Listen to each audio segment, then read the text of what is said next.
Здравствуйте. В эфире обзор чрезвычайных происшествий, в студии Юрий Осипов. Мужчина, желая помочь своей знакомой, стал жертвой мошенников. 34-летний пострадавший рассказал полицейским, что к нему пришло сообщение от знакомой в одной из популярных социальных сетей с просьбой одолжить 8 тысяч рублей. Он согласился и перевел деньги на указанный счет. Через какое-то время заявитель узнал, что страничка его знакомой была взломана. Сообщения она никакие не отправляла и займы не просила. Только тогда мужчина понял, что стал жертвой мошенников, и обратился в полицию. На данный момент проводится проверка. Сотрудники наркоконтроля МВД Якутии пресекли канал распространения синтетических наркотиков. По полученной оперативной информации сотрудники управления по контролю за оборотом наркотиков досмотрели машину, принадлежащую 39-летнему местному жителю. В салоне автомобиля был обнаружен и изъят полимерный пакет черного цвета, внутри которого находились 18 свертков, в каждом из которых были пакетики с порошкообразным веществом.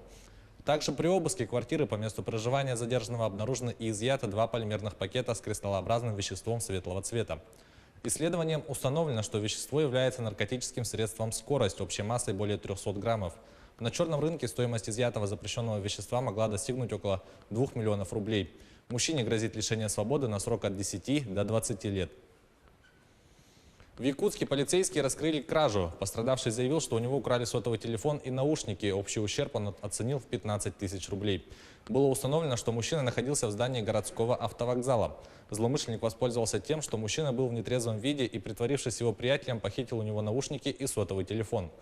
Потерпевший обнаружил пропажу вещей только на следующий день и обратился в полицию. Сотрудники правопорядка задержали ранее судимого за кражу 49-летнего подозреваемого. Он признал свою вину и пояснил полицейским, что продал похищенное за 1000 рублей, а деньги пропил. Межнациональной паре грозит смертная казнь за строительство домика в море, рассказывает Роман Чуриков. Мечту о свободе и жизни в открытом море смыла суровая реальность. Власти Таиланда снесли и отбуксировали на сушу домик, построенный молодой парой, гражданином США Чедом Элвартовски и его местной подругой Супрани Тэбдет. Кабинку построили несколько недель назад.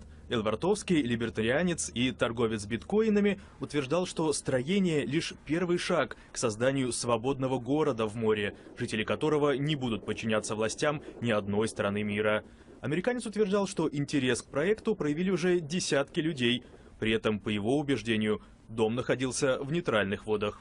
Впрочем, идея плавучей коммуны не впечатлила власти Таиланда. Строение находилось в 14 морских милях от популярного курорта Пхукет. В Бангкоке считают эту территорию зоной своего экономического влияния.